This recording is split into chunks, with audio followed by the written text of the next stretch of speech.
What's going on with that? You're right, by the way. Hi. Hey, we are live. It is another Sound Advice live stream and or podcast. I am Justin, also known as the DIY audio guy, and with me, as always, is my partner in crime, the one and only Toid. Toid, what's going on, man? Man, not much. I actually, believe it or not, my son graduated today. Graduated from preschool. Kindergarten. Kindergarten, not preschool. Kindergarten. I consider it all the same. Yeah, I remember when mine were that young. They don't stay young long. They grow up and become their own people. So it's all good. They grow up and get old enough for you to put a system in their car. They grow up and get apartments. They're like, Dad, I need a subwoofer in my apartment.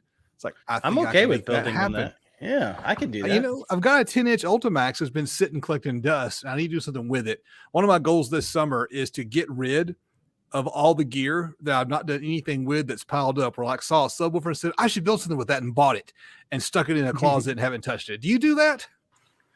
Yeah, I have a lot of that. Yeah, you know what though? You know what I like more than anything else? So more than that. What I like more than anything else is coming onto the live show and seeing questions already being asked of us. Isn't that nice? That's nice. That's nice. I always kind of go through the comments and, various social media outlets and look for where people have asked me a question that I haven't had a chance to, I can't answer. So I've got a list I always keep ready to go, but people are already asking questions. And I've got a question for all the guys in the chat. I'm assuming it's all guys in the chat. I don't think any girls listen to us. What? All the time. What gear do you have sitting in a closet that you've bought and haven't done something with yet, haven't installed it, and it's just sitting there collecting dust? And I want to challenge everyone out there who's done that to find some time off this summer and go do something with that, because gear sitting in a closet doesn't do any good for anybody. It's just you're going to see it in the closet and go, oh crap, it's just sitting there, right? And you'll feel bad about it if you don't do something with it. So go do something with it. So who's sitting on something in the garage, right? Well, so this is interesting because I actually have a bunch of stuff, but I am actually working on projects with them, but they're still sitting in the box because I haven't got a chance to build the enclosures yet.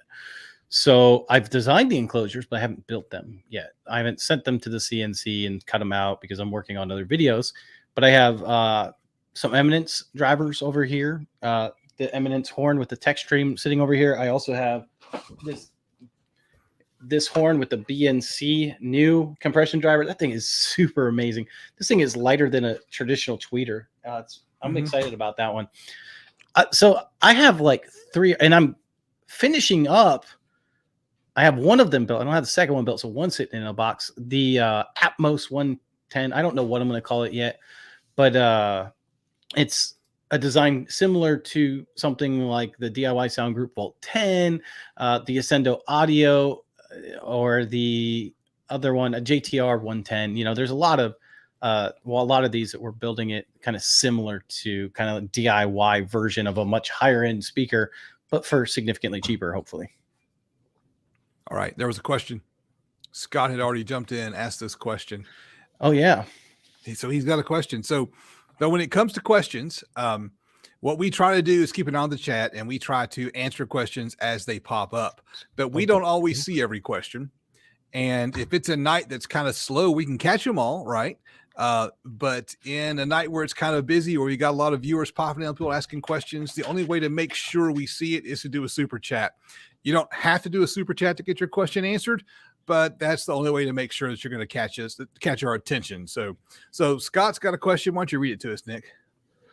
He says, well, I'm going to get in on the question really quickly. How is the best speaker placement for the circumference of the Roku speakers in a small room or the queen size bed with the TV across from the bed?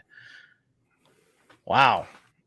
Okay. I'm trying to visualize that. So the Roku speakers, if I know which ones he's talking about, because there's a couple different ones. They have like a sound bar and a couple other ones, but they have these two that are wireless, almost like, you remember when the Amazon Alexa first came out and they were kind of like the taller cylinder type thing? Yeah. It's kind of like that. It's not quite cylinder, but that basic shape, and they're wireless, so you can place them kind of wherever. I'm going to tell you the same thing that I think Justin's going to tell you. Maybe not. Justin may say, I got a better one. It depends if you want the bed shaken. No, just kidding. The Rokus aren't going to shake your bed. No. You got a couple different options, but the best thing to do is experiment, because the truth of the matter is what you have in your room is going to affect where things go and what it sounds like. Typically, most people like sound coming from the front. So typically some type of corner placement on the side, so you get your stereo separation left and right. Now, having said that, there are people that have stuck them by their end tables, and they like that better, especially if they have a family and they don't want to turn it up nearly as loud. Yeah. And so, because then it's right near your head space. So you have, those are probably the two most common placements. Yeah, the stereo speakers. That's what I thought. Yeah. Those are probably the two most common placements, but to a certain degree, you're going to probably wiggle them a little to just get the best sound. What do you think? So in a perfect world, you would have a listening position, a spot where you sit to listen, or stand. Just the I bed. guess. Right? The bed. Yeah. I mean, this is the only laying on the spot. laying on the bed watching TV. Right? You've got a spot where you physically exist and listen. You want the right and left stereo speakers to be off to the right and the left, respectively, and equidistance. So you want them both. You want to make a triangle, right? Where they're both 10 feet away or 5 feet away from you, going out this way in the triangle. And so that is the general answer. So what you're tempted to do is you're tempted to have the TV and then put them right beside the TV. Well, okay, that's okay, but you'll get better stereo separation if you spread them out. So if you're sitting on in the bed and the TV's in front of you, and you have room for it, if you have a space for it, you put them as far away right and left as you possibly can, and that's what I would shoot for. Yeah, that's typically the best answer. Although, like we said, sometimes when you have a room, sometimes you have like a door or something that's in the way, so you can't put them exactly. Yeah, right. So you might have to experiment with that. But Justin's absolutely correct. You do not want them necessarily at where the speakers are on the TV, unless you have like a 110-inch TV and you're off to the sides of that. Because typically if you have like a 40 or 50-inch television, it's just not usually enough to get the good stereo separation. When you're watching TV, especially movies, you want that stereo separation to be able to pan from left to right with those sounds, or right to left. So Stu's very knowledgeable. So when he's one of our he runs a car shop, our audio shop. So when he's got ideas, we're going to listen to him. So Stu says put the speakers in the ceiling. Nick, how do you feel about ceiling? On the ceiling. He said on the ceiling. On the ceiling, not in. You are correct. That is a different word. What are your thoughts about mounting them up high and maybe aiming them down? I would say last resort. Couple reasons. You want them kind of eye level, ear level, head level. Well, there's a couple of reasons. One of the reasons is you have to plug them into power because these are wireless. Oh yeah, so yeah. You're gonna have wires coming down. So that's one of the reasons why we want that. But the second reason, which is the more important reason, is when you have them in the ceiling or on the ceiling, you're going to get a lot of diffraction and interaction there that you wouldn't otherwise get if they were just like on stands or mounted to the wall. So for me, or mounted away from the wall. Yeah, I got speaker stands. Yep, that's exactly what I would do. So as far as how far from the wall, the owner's manual, if they're good speakers, will tell you, because what ends up happening is frequencies will wrap around, right? Especially low frequencies. And this is what's it called? I'm blanking on the technical term, Nick. You can help me out with that. So basically, your high frequencies are going to be right at you, and your low frequencies kind of wrap around. Oh, baffle step. Baffle step. Yes, the baffle. And if they wrap around and there's nothing to bounce off of back there, they just wrap around off into nothing and don't reflect back to you. But if they're, say, mounted in a wall, right? There's no baffle, and so all the sound will kind of go forward. So like the Hava Swans that I tested months ago, they specifically said you want these things. I think their exact words were like 30 centimeters, so like a foot away from the wall. So the bass response will change the closer it gets to the wall. I wouldn't worry about vibration. I wouldn't either. Not with those. You can't think about it if they are vibrating, other than making them heavier. And I don't believe those are ported. Typically, when we're talking about speakers and the distance they are from the wall. We're talking about ported speakers because that can have an effect on. I mean, it can have an effect on all of them, but in general, we're talking about ported speakers. So I think you're pretty good there. But typically, 6 to 12 inches is the standard. Yeah, that's sufficient. Unless you have like definitive technology, then they're like 3 feet. And if you're getting bad vibrations, that just tells me the speakers aren't heavy enough or not, and the speaker material is probably plastic and not dense enough. Yeah, or just put some rubber if the stand is vibrating. Yeah, or something like that. Rubber feet or something. yeah, it's rubber feet you pick up at like Ace Hardware or Home Depot or Lowe's or wherever. They sell those little stick-on rubber feet. Yes, Parts Express will sell them. Yeah, I feel like I saw some and picked some up so I can get free shipping. Add $10 to get free shipping, kind of thing. And I have no idea what happened to them. They're off in the closet somewhere. I need to find them and put some work on it. Now, if you're getting vibration in your room, like through the walls or something like that, then you got to figure out where that vibration is coming from. It's not the speakers that are causing it. It's something like a picture frame rattling or something like that. Yeah. Yeah. So then command strips work really well for that. Okay.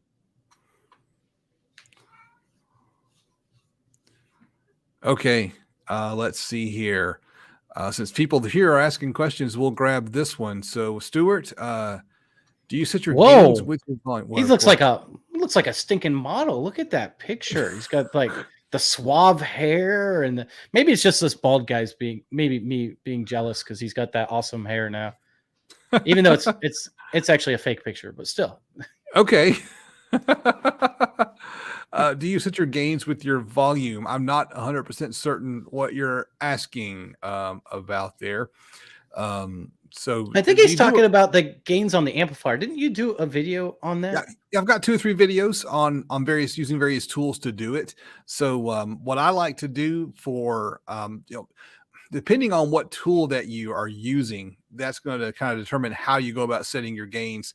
If you're in a car audio situation where you've got a head unit and an amplifier, the idea is you want to get the head unit up as loud as it can go before it clips. And if you don't have it, the nicer tools, the oscilloscopes and whatnot, you're just kind of guessing as to when it clips.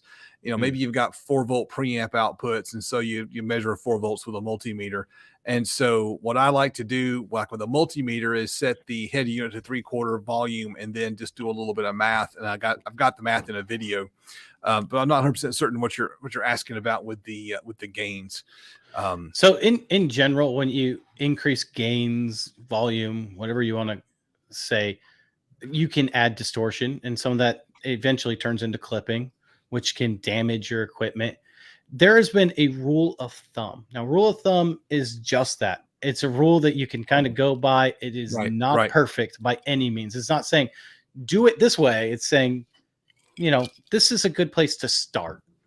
And if you didn't have that equipment, typically in home audio, and I believe it's the same for car audio, it's don't go past 75%.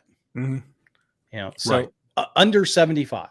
So when we talk about 75%, that's 3/4 of the way turning it up. So turn it below that 60%, 70%.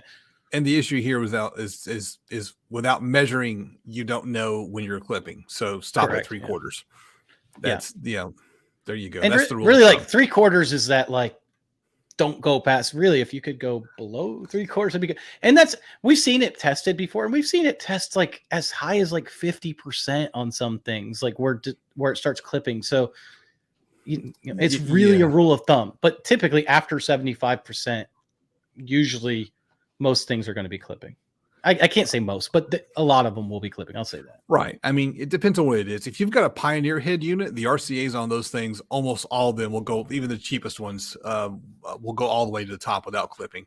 So here's one from Bubba Drifts. I'm assuming that Bubba probably has a drift car. He's got a car in his profile picture. It's a sweet car. Bubba, if you do love us and you're ever near the Memphis and you have a car with a passenger seat, I would love for you to drift me around.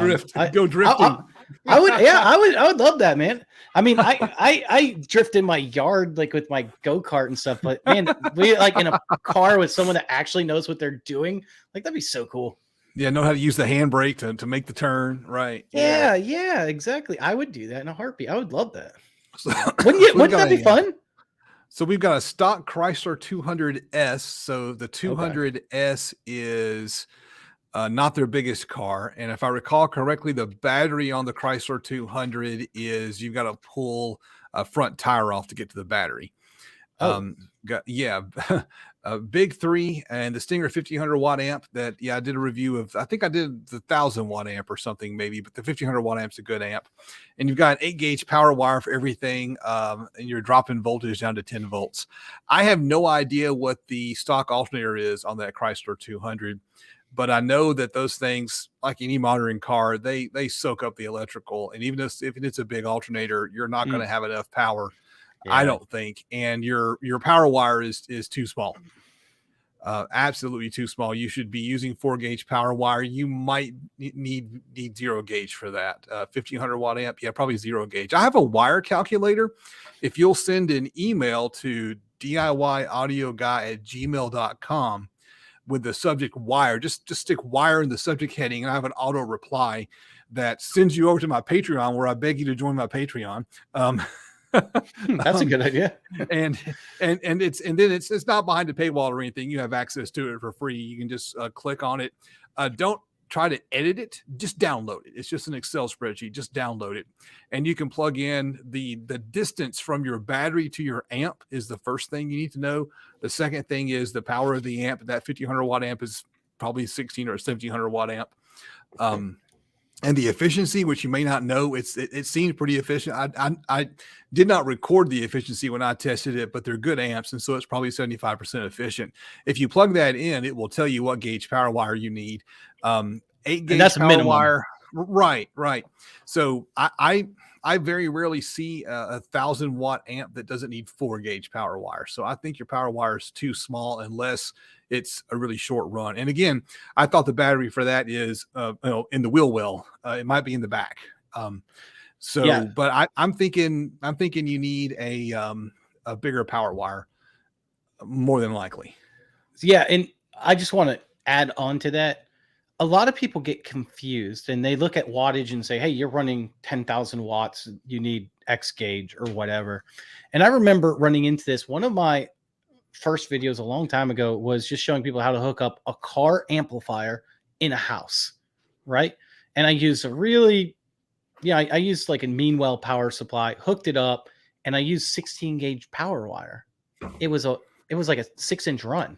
And everyone's like, oh my goodness, you're going to burn down the house. And I'm like, no, because I'm going 6 inches, So it's important to realize, there are calculators out there. You might as well go to DIY Audio Guy's place to get it, but they will calculate the amount of amperage that you think will be running through it based on the wattage and the voltage and the run, how long it is. And the length of that is really, really important. Right.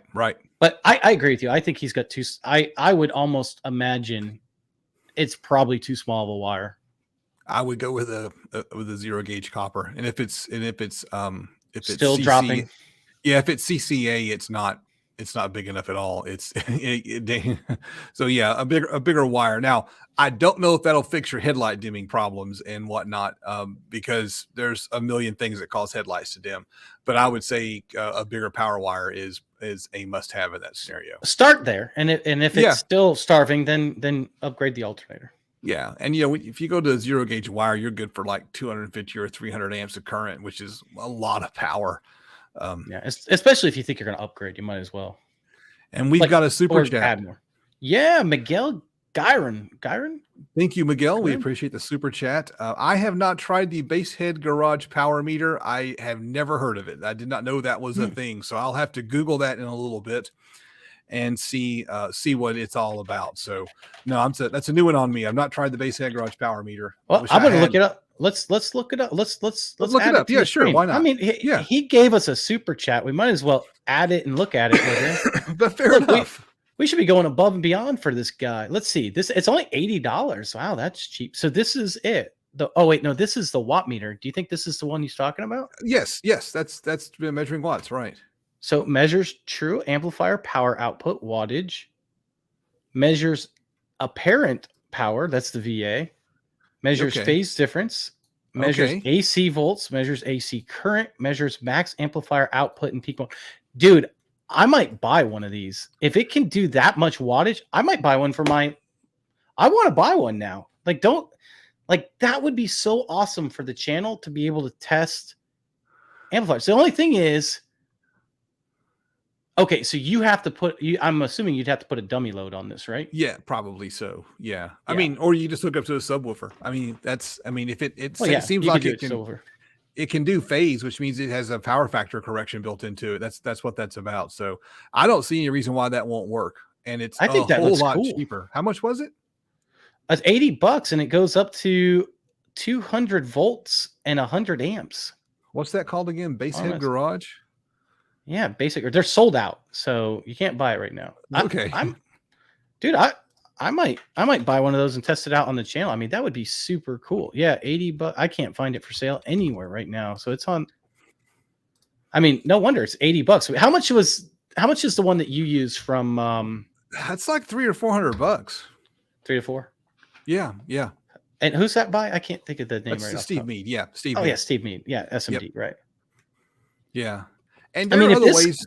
There are other ways. Like you can do an AC clamp, but you've got to make sure that you have an AC clamp meter that can take account for the power factor. But you're going to do an AC clamp on the speaker wire. The only bad thing about this is it does not look like it measures the distortion aspect as far as clipping. Yeah, but if you've got a DD1 or an oscilloscope, you can just measure that, right? Right. Well, yeah, you could do the oscilloscope would probably be the easiest thing to do. Yeah. And cheapest. For like my setup, I could just for $80 each, I could have one of these on every one of my resistors and actually, do power measures on multiple channels. Now this is that's true. Miguel, thank you. I learned something new today. That's awesome. Yeah, I might want to get one. So he right now.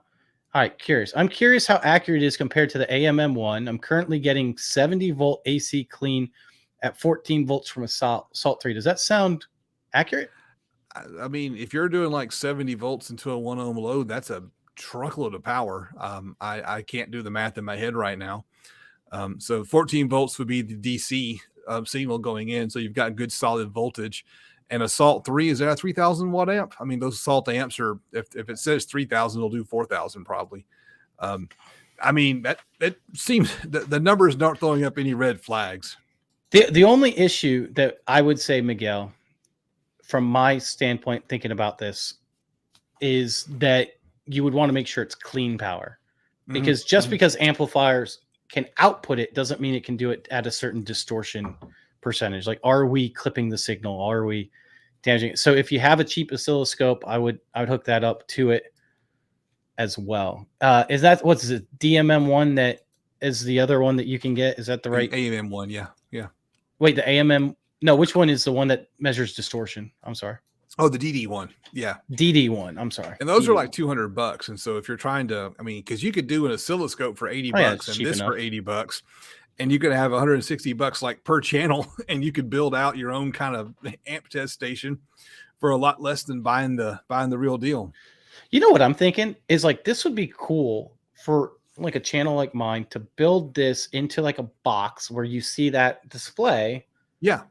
And then like that's it. And then maybe the DD1 on one side or something. So you can see the distortion and the wattage. Like that would be cool. And that would be cheap. And for $80 each, you could, set up enough for like a 7-channel surround sound system. All right. Miguel, thanks again for another super chat. He said they are always sold out. I don't mind sending it to you guys if you want to review it. I also bought the same type of meter from LF Audio that does have distortion meter on it, but that was $200. Well, you know what though? I mean, for $200, that's cheap. Yeah. I mean, that's cheaper than the Steve Mead devices. I'm gonna look that one up too. LF Audio, what was it? Well, I'll just look up meter. So yeah, we'll have to keep that in mind, but definitely email us because we might end up doing that. I'm gonna keep an eye on that because I might buy this because I think that looks like I like the display on it. It's just really sharp. It's very easy to read. Yeah. And I appreciate the offer to send something. I tend not to want to take stuff from viewers, even if I'm going to send it right back. I try testing it because things go wrong sometimes. Sometimes I'm going through a busy phase because I can only film on the weekends, kind of thing, and it might be 2 months before I get a video done, and who knows, I lose stuff sometimes, and so I don't like the idea of a viewer sending me something to hold on to for a while. I don't trust myself. I don't know. Well, I did look up that LF audio, and the only thing that I noticed, and unless I'm misreading it, is that the voltage measurement range is up to 18 volts, but it doesn't say how. I didn't see what it said for amperage as far as. So I'd be concerned, unless I'm missing something, I'd be concerned with how much amperage you can throw through. Maybe Miguel can tell us, but that looks pretty cool. Oh, maybe I mean, if you got a clip light on the, here, actually, on the gain knob, I mean, on the bass knob, you're all set. I mean, I'm going to share this. Really cool. This is the LF audio. It's got a nice little screen. It looks like maybe a little like Raspberry Pi or something. Yeah. I don't know. I mean, it looks good. Maybe I'll message him sometime and ask him, like, hey, how much amperage can go through that thing before you fly? That right there is what I think it's intended for DC. I think that's a DC voltmeter. Yeah, you're right. Yeah, you're right. It's colorful with displays and stuff on it, and I think that that's that's not analog. That's an LCD screen. That's kind of cool. That is cool. Yeah, I still like. I really like. I like the bass head garage one because it really big shows the wattage, and that's what a lot of people. Cool. Oh, so I looked at the wrong thing. It was the LF audio power meter. So Gotcha. That was my fault. Well, you guys can look that one up because I looked at the wrong thing. Oh man, let's see here. We've got several questions. I'm trying to star the questions when they pop up, but it's hard to catch them all. So let me look at my starred questions and see if there's one that's really popping out. We answered that one. Well, someone had mentioned something about last show about me contacting Serwin Vega. Oh, yes. So I contacted them and said, hey, why don't you send me some of your speakers for review? People are interested and I'd be interested. I don't need them. Like I send them back. I don't really care. Just want to kind of review them and look at them and see how good they are. Mm-hmm. And I don't think they were very interested. They didn't seem very interested. So that, I don't know. Take that for what it's worth. Whether they're not interested in me or whether they're not interested in that type, because I told them what I wanted to do with it. I told them I wanted to measure it, and give that measurements out. You want to you gotta be careful of those measurements. You don't want to find yourself in a in a situation like Aaron's audio corner and have someone all mad because you provided an unbiased measurement of a speaker.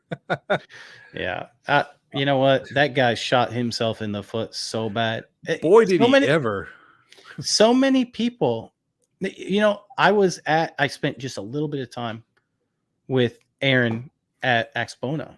And while I was there was probably 4 or 5 people that came by, saw Aaron and said, hey, I can't believe what this guy's doing. I was thinking about buying these speakers. And now that he's treated you like this, I'm never going to consider those again. Yeah. I'm like, geez, like this guy has like ruined his brand for nothing over they weren't even bad measurements. No. There's a slight panel resonance that you can't even hear. How dare you say there's a panel resonance that you can't even hear? My speakers are perfect. They don't resonate. You know what I found was worse than that? Like out of the whole thing, the thing that I thought was worse was he put speaker feet on the speaker, right? Like this is a design of his choice. And the holes go all the way through the cabinet, meaning there's nothing blocking that sound from coming through. Like even if your threads aren't going to seal 100%, so your threads aren't sealing 100%. You're going to get some type of leakage probably no matter what. I don't know. I did not understand that at all. I was if you dig deep into the TS papers, technical parameters, those TS parameters are designed for some amount of leakage. And so I don't think it matters that much. I mean, they're kind of they're kind of designed into the models. So, all right. So the real Johnny Mexican, I think this is one of my patrons. I had a new patron sign up recently named Johnny Mexican. It's got to be the same guy. I can't imagine who else it could be, right? There's a lot of Johnny Mexicans out there. I don't know. Are there a lot? So, but we have the real one right here asking a question on the live show. Have y'all ever seen a fourth order use for home audio? Nick, you're the home audio guy. I'm gonna pass it to you. I'm assuming he means fourth order crossover, and the answer is yes. People have used fourth order crossovers in a lot. It's not typical, and it's not usually necessary either. But it is a fourth order crossover would be a 24 decibel per octave slope. Yeah, and that would be basically 2 second orders in a row, right? Like, like it would look like a second order crossover twice. Yeah. So if you're on the low end, it'd be an inductor, capacitor, inductor, capacitor. I thought he was saying a fourth order, which is commonly used to refer to as a bandpass enclosure. Oh, he might be talking about a fourth order bandpass. Bandpass, yeah. In that case, no. Oh, wait, no. They're used for home theater all the time. Home audio, yeah. A fourth order bandpass weren't so many of the Bose speakers, weren't their subwoofers, weren't they all just bandpass subs of various designs? Okay. People use bandpass boxes in home theater. Let's rewind a little bit. Tell me what fourth. I know the answers, and I know you know the answer to this, and then we'll fast forward to the real answer. Okay, what's fourth order really good at? So fourth order is good at getting loud. At how many frequencies? At a very narrow bandwidth. Yes, at a very narrow bandpass. Yeah. Yeah.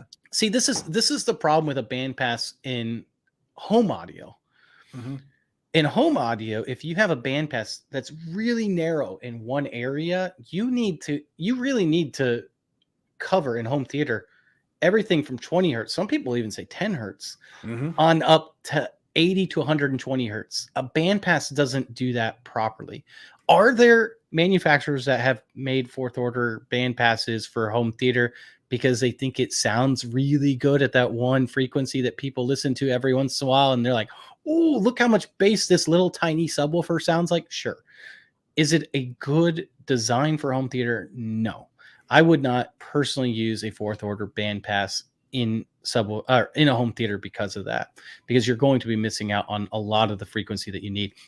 And if you're actually doing this properly, like with DSP, all of the benefits that you're getting with a bandpass, which is that huge peak, which is usually good for like SPL competitions, is negated by using it in home theater, because you're going to take all of that SPL and DSP it down, because you don't want big humps in your frequency response. Gotcha. So, but people do it. It's been done. I mean, it's been done. So David Stevens said fourth order has a wider shelf, not narrow. Maybe wider, but still not. I mean, you've got a band that passes, right? Right. Yeah, it is. I mean, you can control the width or narrowness of the pass band. That's the idea behind changing the size of the sealed enclosure, the sealed side, the ported side, and the port. So and what I have found playing around with them in WinISD and building a couple of them is that by the time I design a bandpass box that has a sufficiently wide pass band, as the pass band gets wider, the SPL drops. And so by the time you build with a wide pass band, you don't have any SPL, and most ported boxes will outperform it. So you see them, you don't see them often. They don't work as well. I'm not a big fan of them. I mean, if I just wanted to get something really loud and hit a few notes at real loud, I'd build one for a car maybe, but yeah. Unless I misunderstand. And it is tricky. There are two frequencies. They're dog ears, right? If you look at the output, there'll be a spike on both ends and a dip in the middle. Yeah. Yeah, and unless I misunderstand, I've never designed a fourth order bandpass, so unless I misunderstand that's tricky response, which I can't imagine. I mean, every bandpass that I've had always has a large peak and then a dip on two sides, because it's basically designed for a range of frequencies, but it's not a large enough range from 120 to 20 or 10, which is a problem. Yeah, I've always called it dog ears. It's camelback. Sure, sounds good to me. Yeah, yeah, it's still the same issue. You still have the same issue. And I've seen them more likely in pro audio, because sometimes in a pro audio setup, you're just trying to get loud as hell. Yeah, and pro audio actually makes a lot of sense for a bandpass, because in pro audio, you're not going very low in frequency either. No. I mean, it might. I mean, it's so darn. The volume levels are so high, right, that you're still going to get a lot of low frequency impact, but that's not the goal, right? I mean, if you're thinking about a rock and roll concert, you're thinking about a bass drum and a bass guitar. None of those get as low as we do in our car audio with our crazy test tones and crap. All right. So Dave says the only reason there'd be 2 peaks on a 4th order bandpass is if it's built wrong. It's a 6th order, not a 4th order, that has the 2 peaks. And I'll tell you, man, I get confused with all the order bandpasses, but I still stand behind my statement that typically a bandpass is not great for home theater. Hey, you got a new member. You got a new channel member. It costs like $2 a month to be a channel member, and it's just something that you can do if you want to support the channel. Every now and then when I find the time to, I'll share like a video early for channel members. What I usually do was if I get the video done early, I'll put it out on Patreon for my Patreons first, and then I'll schedule the video like on a Saturday night, and then the channel members get to see it Sunday morning early, so that kind of stuff. So if you want to be a channel member, absolutely. Nick, do you do channel memberships over on your channel? I just turned it on. I haven't actually done anything with it yet. So, all right. And I'm just gonna say this: if you can come up with a 4th order bandpass that covers the range, yeah, and it isn't real peaky, then I don't see why you couldn't. As far as I know, it's more narrow than that, but I could be wrong. Spent hours seeking around in WinISD trying to find the perfect combination, and it's just found it frustrating. Made a video on it. That was like my breakout hit back in 2020. Yeah. But if you've worked at Rockford Fosgate, you probably have a lot more experience than I have in building the darn things. I've built 1 or 2 of them. What settings, when setting gains for a monoblock subamp, 151 Nate's asked us a couple of times. I caught it here a second ago. Do you have a certain test tone that you use and you're using an O-scope? So what I like to do is when setting gains for the entire car audio system is I like to use a 40 hertz test tone for bass for subwoofers and a 1000 hertz test tone for mids and highs for everything else. And what I like to do is use a 0 dB tone for everything until I get to the actual amplifier. And then at the amplifier, this is what you call the gain overlap. All gain overlap means is using a different tone than a 0 dB tone. And when I first started doing this, I was all like 5 dB tones, plenty, 0 is probably just fine. And what I've learned after doing it a few more times and having the proper test gear is that a -10 dB test tone or a -15 dB test tone is good for subwoofers, because it's going to get them a little bit, a little bit louder. And we tend to like our bass to be overpowering in car audio. And so I tend to use maybe a -5 dB tone, -7 dB, something like that for mids and highs, and go with 10 or 15 for the subwoofer. And Kicker has free ones you can download that are high quality, like wave files and stuff like that. There's a 50 hertz tone. It's fine. You use a 50 hertz tone. It's not going to make that big a difference. You got to remember that you're just testing with one tone. And so it might distort it 40 hertz or 30 hertz or 70 hertz or 80 hertz. But it would be a royal pain to test it at every single possible frequency and probably just not worth the trouble. So good thing. I want to go back to that last question real quick, because I did a quick, Before we go there, I want to say one more thing to Nate here. Okay. Every now and then I stumble across, like on the forums, somebody who will take like 100 hertz increments and do a gazillion different test tones, and they find themselves never ever getting their amp dialed in because they just take so long. And fine, well, it didn't work at this one, but that was too quiet at that one. It's all, you waste your time. You're just trying to get to the point so you're not blowing everything up all the time. So just a 40 or a 50 hertz test tone for your subs is fine. -10 dB will be great for a sub. You mean to add your if you don't mind. Okay, yeah. Well, WinISD, excellent. WinISD, I did the same subwoofer in Ultimax 18 because that's typically used for home theater a lot. So I did a 4th order bandpass, And this was the issue that I was saying with the band pass is it's a limited, narrow pass band, right? And as we can see, like the band pass actually is pretty good from like 17 hertz, but it's done by like 55 hertz. Yeah, yeah. 45 hertz, I'm sorry. So, it's so narrow and you want it to hit like 120. Now, on the other hand, the ported, I'm going to change this to red just because it makes it easier to see. You see, you get a flat pass band all the way to F3 of 12 hertz. Right. So that's the problem with it in home theater. Maybe you'll find a subwoofer that can do that large of a pass band. I don't know of one. So Yeah, that's what you're going to end up with. You can get more low, especially like a home theater sub. You can just ported box will get more low frequency extension. yeah. So typically, I think most people, a band pass in a home theater is probably not what you want, unless you're trying to do something specific, like get a certain frequency increase in your area, which go right ahead. All right. Gonna go unstar some of these things here to make sure we've got them all.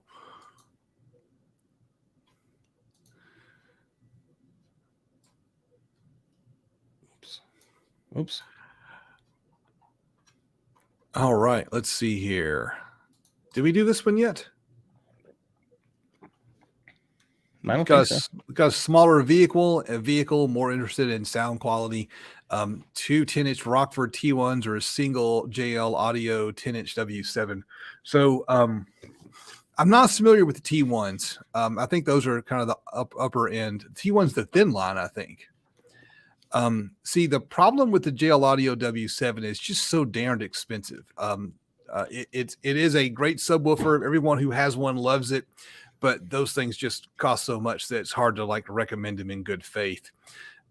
So I don't know for sure. It's going to depend on what you can fit in the vehicle, but a pair of 10s in a small vehicle is more than enough for most people. And I don't really know that. I mean, a pair of 10s is going to be louder than a single 10 holding everything else constant. Now that W7, Nick, that's the one that to mount the subwoofer, you actually have to peel the surround back and mount the subwoofer, and then put the surround in place, and it clamps down with a clamp, and that's done to get more surface area, more cone area. Right. But still, 2 10s will have more cone area. Do you know what the anybody know off their heads what's the specs on the Rockford Fosgate T1? I think that's the thin. I think they use a T for the thin line. Yeah, well, and you can figure out the volume displacement pretty easily. Right. So, you just figure out the volume displacement, but as a generality, usually dual 10s are going to be more than a single 10. Okay. So, that T1 is their kind of big beefy sub. I would take 2 of the big beefy Rockford Fosgates over over a single JL Audio W10. How much are they? I'm looking on Crutchfield right now, see what they are. Yeah, not finding it. Do some filtering here.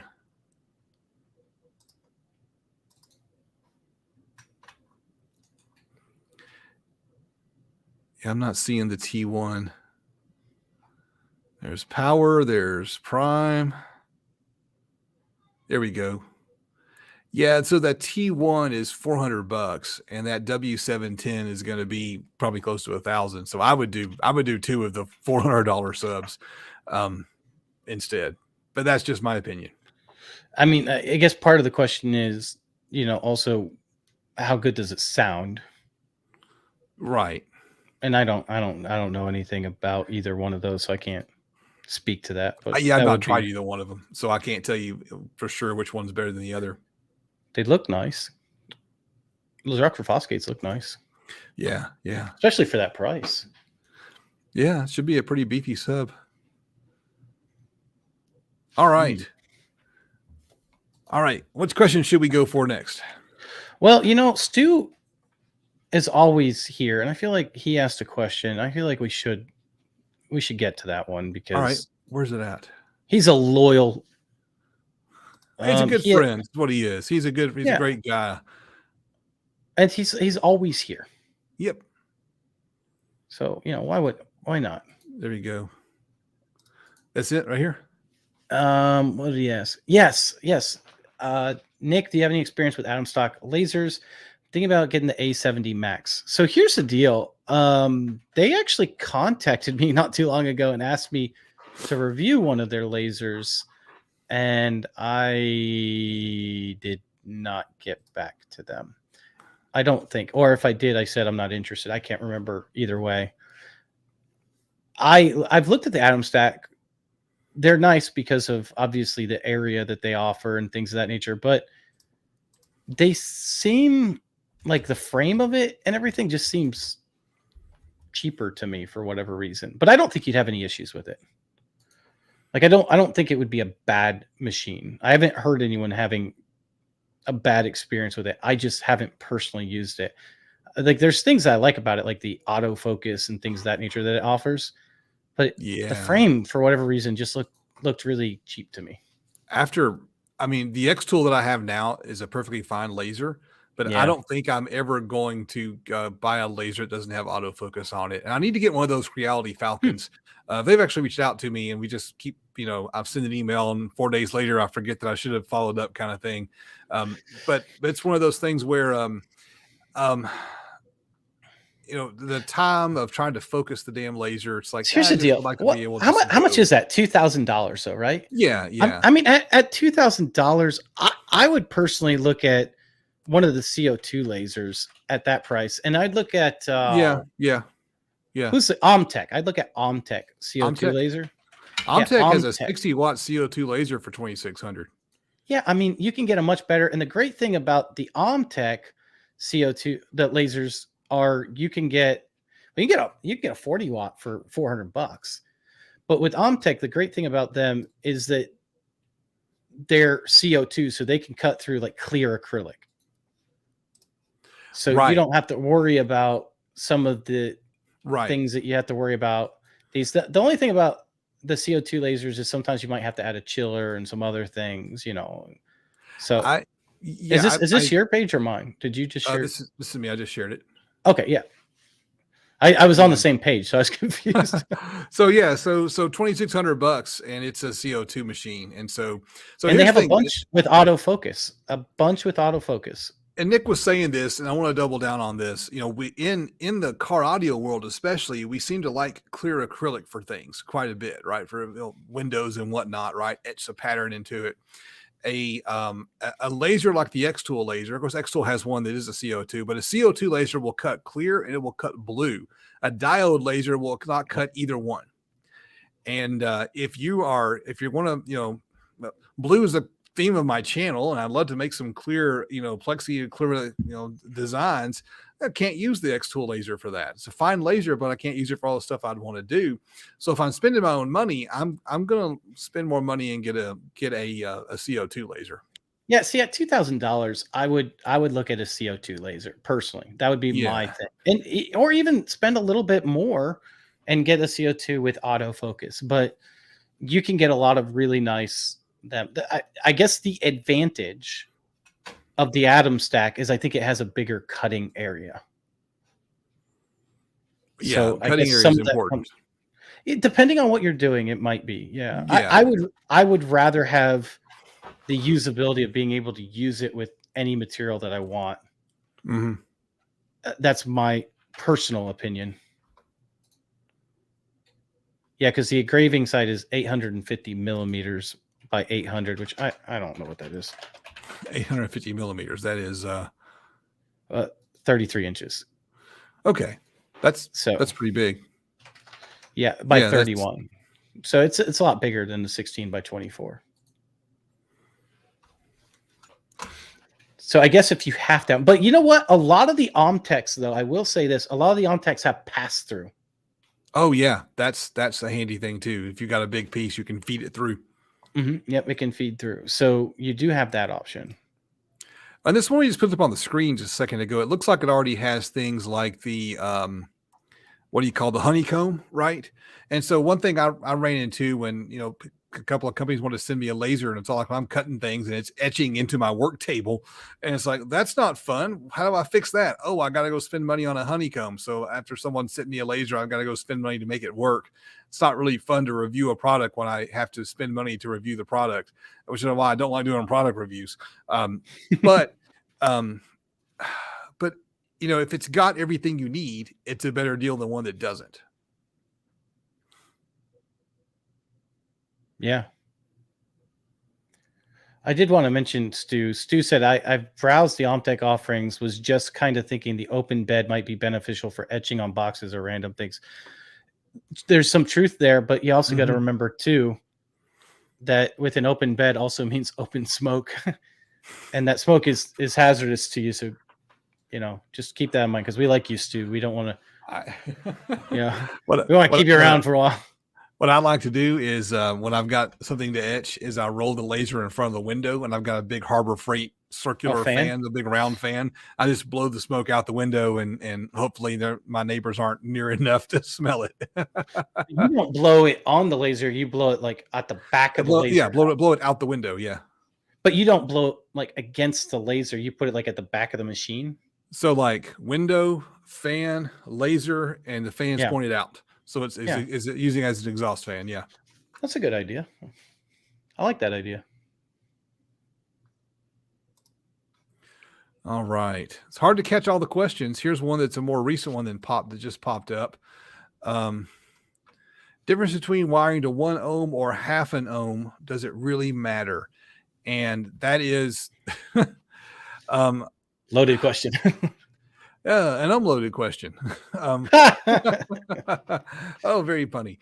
So my position is never use a piece of equipment outside of the recommended specifications from the manufacturer. And maybe you can get away with it, but I can't recommend that you try it. So, and what people like to do is they like to get all bent out of shape over the impedance rise. And they go, after impedance rise, I don't get all my power. And so I want to wire to a half an ohm to fight the impedance rise. And it's like, no, you're just going to tempt fate. So my thought on this is only push a product past what it's supposed to do if it has a good warranty. Only if you don't mind breaking it. And if you were telling me that you're doing the competition thing and you're trying to hit a number on a meter and you don't mind smoking your subwoofers and blowing your amplifiers and starting fires and causing trouble and mayhem.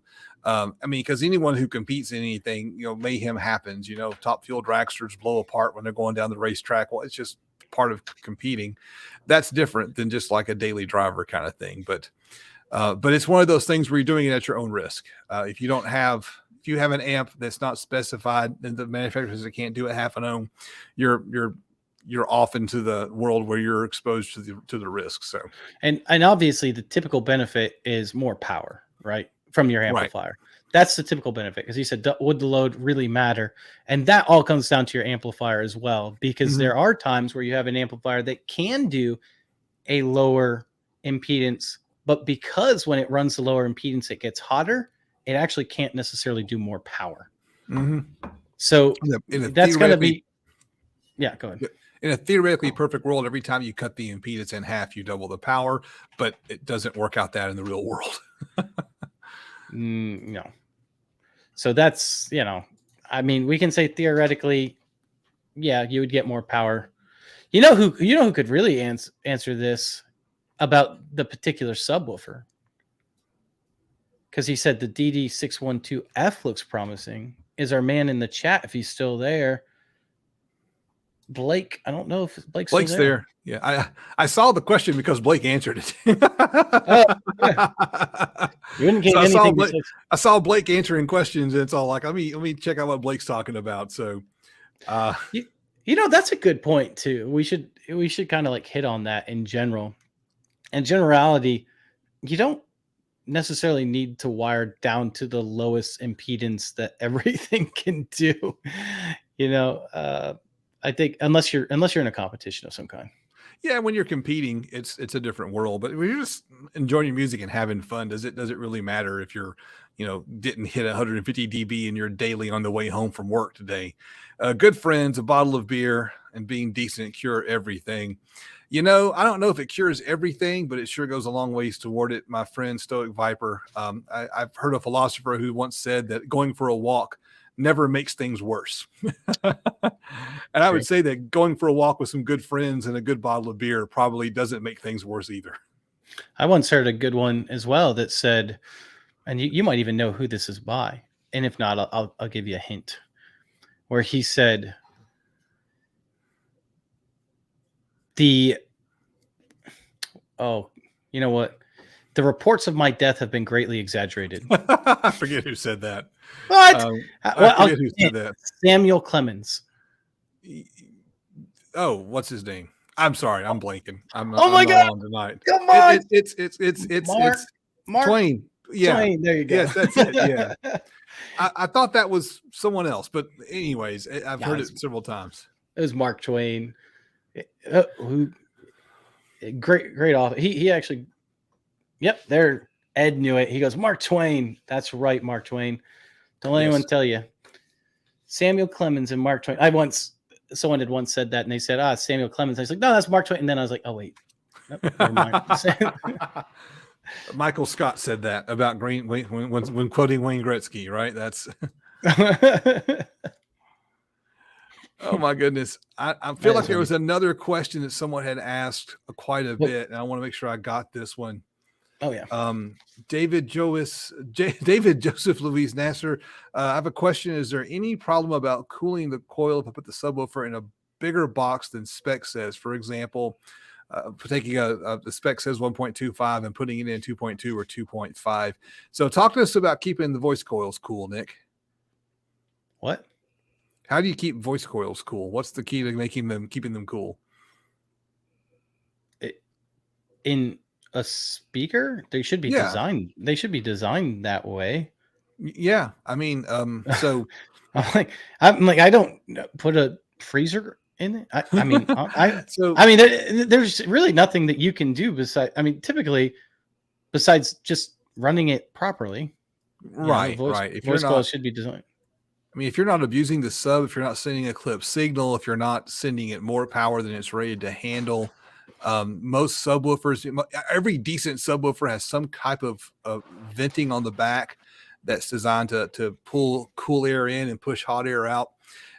Now, I would say that you would have it would be easier to keep your voice coils cool in a bigger box because there's more air in the bigger box to dissipate the heat. So if you're thinking, I'm going to put it in a bigger box, what if it won't stay cool? No, opposite problem, right? Opposite problem. And I don't know that it matters that much, again, unless you're like in a competition and then you're just trying to push it till it breaks or you win. So yeah. But if you're operating within specifications, you should be fine. And if you put it in too big of a box, you lose the air spring inside the box and you lose cone control and you'll end up with over excursion. So, yeah, I will say this. I got nothing else to add to that one. Nothing else? No. Hey, can I real quick before we go to that one? Can we answer Sean Lynn, because Sean's with us all the time and he asked a question. Yes. Oh, we both clicked on it at the same time. Do you guys have a recommendation on a good Pro Audio 6.5-inch speaker for a motorcycle? Maybe somebody in the chat can help out because I simply don't. So I'm going to guess that, assuming, because when you talk Pro Audio, we're talking high efficiency. Right. And so when we talk high efficiency, you're not going to get much, like bass. So as long as you understand that aspect of it, my first thing that I would go to, Sean, if it was me, is this right here. It's a 6-inch speaker, but surely you can get an adapter for it. But this is an SB Audience, a 6-inch. And I think this would be pretty good. The only thing that concerns me about most of these, SB Audience has been really, really good at giving you good clarity. On a motorcycle, you need it to be loud, right? To be able to hear it. And so these usually have really good distortion playing loud. And if you're not familiar with SB Audience, you're probably familiar with their brother company, sister company, whatever you want to call it, SB Acoustics. SB Acoustics. Right. So they're all owned by the same. This is just their pro audio version of it, where SB Acoustics is their home audio. Real quick, audio Nick, version. Is that a polycone with a rubber surround? It is not. It's a paper cone. So that's the only thing. That's the only thing that would concern me. And that's what I would talk to someone about. You're not going to find very many polycones on pro audio. It's almost, but it does appear to be a rubber surround. Okay. Well, I mean, so, you need something that is, you don't want to ride your motorcycle in the rain because that's not fun, right? But it's a motorcycle. You're going to get wet. It is coated. It is coated. So you would want to talk to them about what that coating actually does as far as nature is involved, because I can't answer that for you. But I would look at that SB Audience first, and I would take a look and see if it would work. But you're right. I mean, that is an issue with that. Yeah, Kicker makes some good ones. So there's, I just don't know enough about motorcycle audio to give recommendations on motorcycle audio. I mean, I'm only giving recommendation off of pro audio, a good pro audio speaker that I know of. And then you have to make sure that it fits that application, because I don't know the portion as far as, what it's actually coded in and if it would work for multi-weather. All right. Where was the question I had up a second ago? Where did it go? It's right here. Oh, sorry. Any simple box building software where you can put in dimensions and get cubic foot and cut list? None that I use. I built my own spreadsheet for that kind of thing. Proprietary little piece of thing that I put together. But there are some out there. I just don't know what I would recommend because I don't use any of them. There's this one online that people like to use, and it spits out the results in 0.97 inches and stuff like that. And I hate it because it doesn't do a good job of getting the details right. But no, I mean, yeah, I don't know of any either, because part of the issue is you really need to determine, if you're doing a ported, port length, et cetera. But I will say this. If you've used WinISD and you've come up with a cubic foot volume, there is this site right here, which is called bcae1.com, and it stands for Basic Car Audio Electronics. And there is right here a calculator where you can put your box dimensions in and then put your wood thickness, so 0.75. So if hit go figure, that you need a 1 cubic foot box, then a 12 by 12 by 18 is going to be pretty much spot on there, right? That's the external dimensions. And then you can create your own cut list from there. This is only in inches. So if you're a millimeter guy, sorry. But they do have other calculators too. If you want to build something like this, like a triangle type box and things you can get those as well. So, I mean, that's at least a website that would help you out, but it's not going to give you the answer. And I'll show you what I do, just my own thing that I made myself. I actually have a spreadsheet that I do, and I use, because the issue is that, okay, you got a box of a given size and you got to put a port in the box. Well, okay, that makes the box smaller. And when the box size changes, you got to resize the port, and you end up spending all day tinkering with the box size and the port size. So I built a nonlinear solver that just pumps out cut sheets for various types of sizes. And that's what I do. So it's just something I built to save time for myself. It's kind of my proprietary little baby that I've been working on in the background that's the a good last idea. few months. Yeah. So it's, yep. Oh, we got a super chat. Yeah. YT channel, YouTube channel. Like YouTube channel. or is it Whitey channel? I don't think it's that one. Building a box with a slim sub for truck under rear seat on Crutchfield's list volume needed. How much over or under can you go? So it has been my experience that the manufacturer's listed recommended box sizes are always too small. I always oversize mine compared to what the manufacturers suggest. Hmm. And if you're under the seat of a truck, you're in a situation where the space available is what's going to decide what you can do underneath the seat of the truck. The That's space you true. have is the space you have. And there's really two schools of thought on this. One is to say the hell with the science and just put as much cone area as you can and throw as much power as you can to it. And you see people, they pop the seat up and they've got 4 10-inch square kicker subwoofers underneath the truck. And it's just like, well, that can't possibly sound right, but it's loud because they throw a ton of power at it.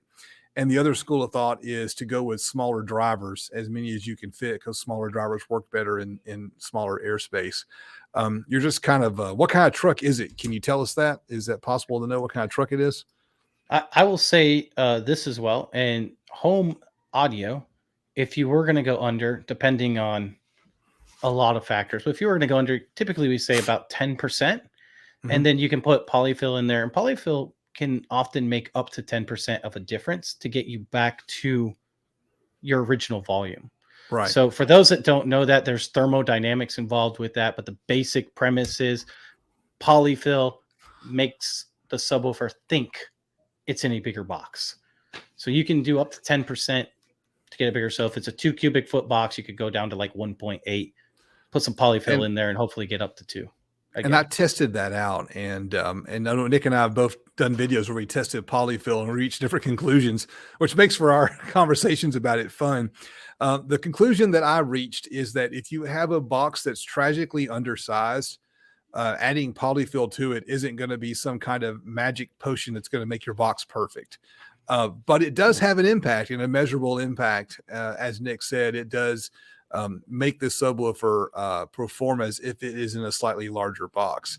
Right. And up to 10% is what we're talking about. So we're not talking about this large, ridiculous size. We're not saying about 50% smaller. We're talking about like 50 to 75% stuffing gives you a 10% increase in performance. When we're talking about percentages, you got to put far more in there than you think you need, kind of thing. So, but a pair of 10s, I ran a pair of 10s under seat in my truck on 500 watts total power for years and was very happy with it.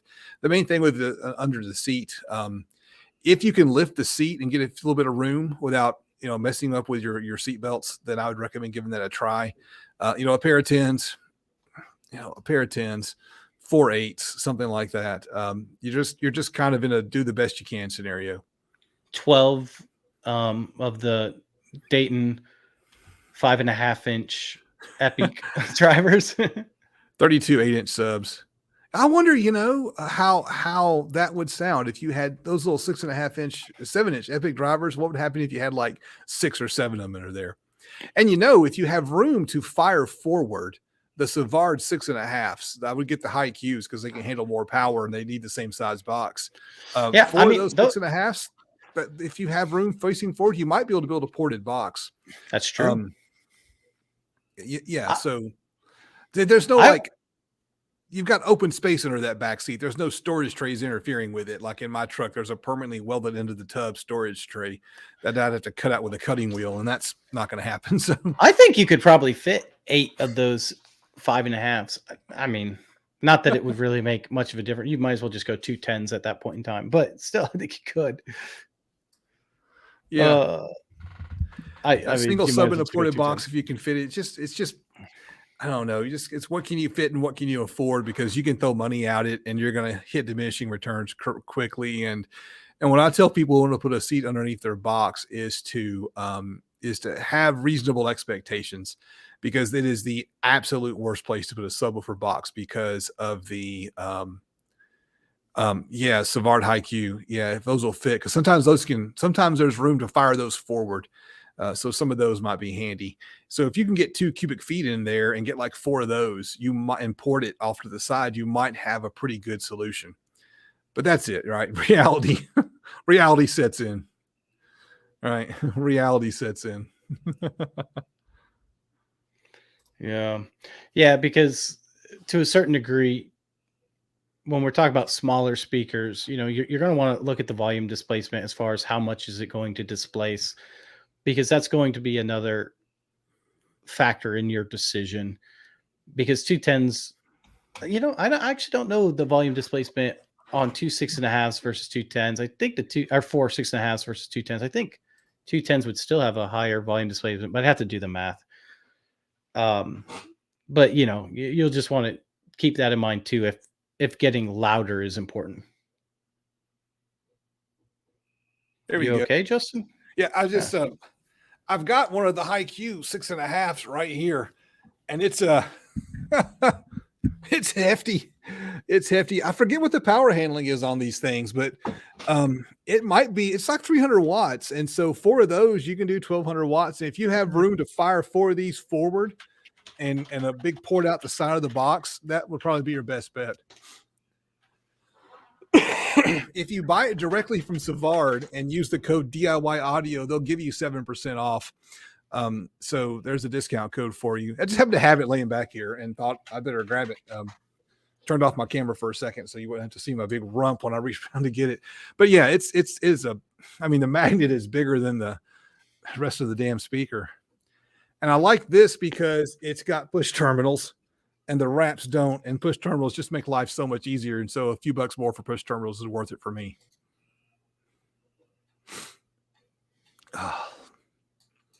All right, Nick, I'm looking at the time. And you're studying something. What are you studying, Nick? I was not studying. I was trying to figure out the volume displacement of those 6.5s because I was curious. Yeah, I don't know. But I didn't get a chance to pull it up quite yet. But you're welcome to figure out the volume displacement SD times X max and be good to go.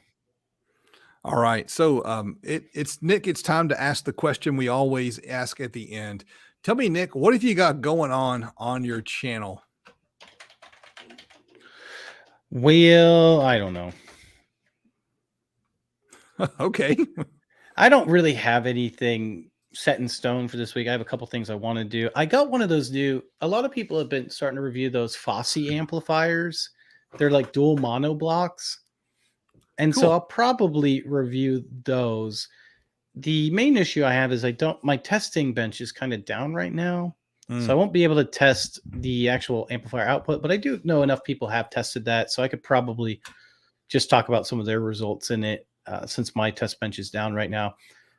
I'm building a new one, which is why when Miguel brought up those other test things, I was like, maybe I'll look into those.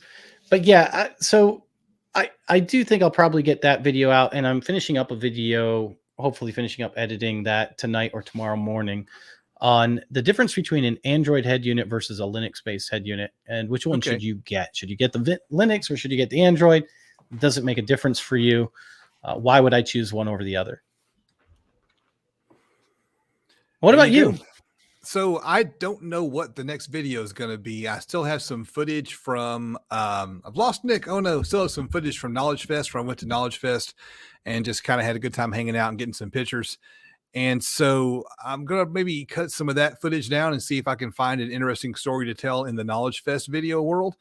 And I'm working kind of behind the scenes on getting the truck in shape. I've basically gutted the truck at this point. It's not drivable at the moment. And the plan is to put a new head unit, run some speaker wires, and see what happens. And I have no idea what happened to Nick. That's what happens when like a camera dies or something on his end. So he's muted. And I can't unmute him, so I don't know what happened to Nick. He must have popped off for a second, but that's where I'm at. Who knows? It is what it is. So it's time for us to go. We've been at it for over an hour. Thank you to everyone for popping in and saying hi, hanging out with us. Thank you all for those super chats. If you didn't get your question asked, what we try to do is do these shows every single week. Next time we're going to be over on Nick's channel. Unless something comes up, we'll be on Nick's channel on Monday at 7:30 next week. So I'm going to end the stream. Y'all have a good one, and I will see you on the next one.